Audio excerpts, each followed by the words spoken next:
All right, guys. So, how many of you have ever picked up a writer's handbook, or you remember your English books from school or your grammar books from school, and they were boring, to say the least? Now, I'm the geeky person, the nerdy person, whatever, who loved her English books. So don't take offense when I say it was boring. If you loved it, I did mine too. I couldn't wait to take it home and do all the exercises because I'm just that nerdy, geeky writer person, and I left my spelling book. But anyways, that is not the point. This is about a writer's handbook. So I'm bringing to you today for our book talk a book called Spilling Ink. It's a young writer's handbook, and it's by Ann Mazer and Ellen Potter.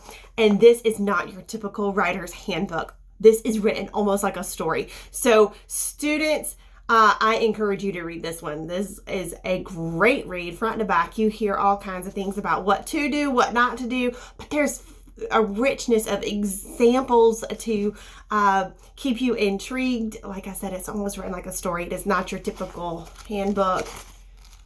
It is full. I mean, you've got illustrations and suggestions. I want to share a little piece with you, okay? All right, so this is in part 1 about getting started, okay? And this is about the blank piece of paper. And this is written by Anne.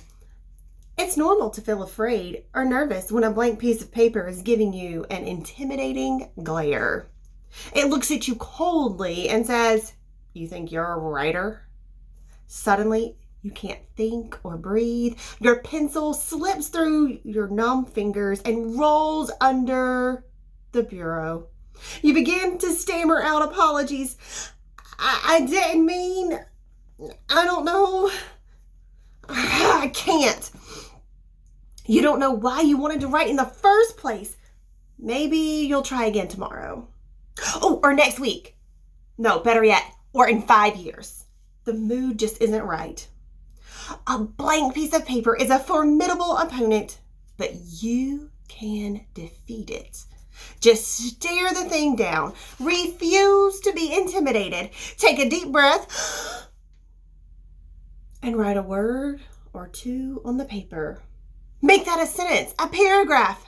Now you're in charge. Now you're writing. So teachers, I encourage you, you need to pick this up. If you're doing a true, honest to goodness readers and writers workshop that blend together, but that writers workshop piece, if you are doing a true writers workshop, you need this as a mentor text for yourself and for your students. And students, this is a great read for you. So maybe you're like my daughter and you're like, yeah, I liked writing when it was blah, blah, blah.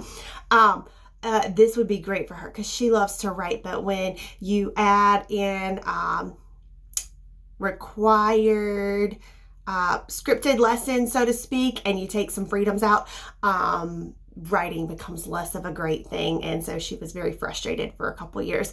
So if you need that permission, and that's kind of what this is, it's there's a piece in it where one of the authors is talking to you about that very same thing and finding the freedom to be a writer. So if you need that freedom, it's right here if your teachers aren't giving it to you. All right, not additional teachers, because we have to do what we're told to do. Okay, that's my caveat. But true writers workshop, great piece.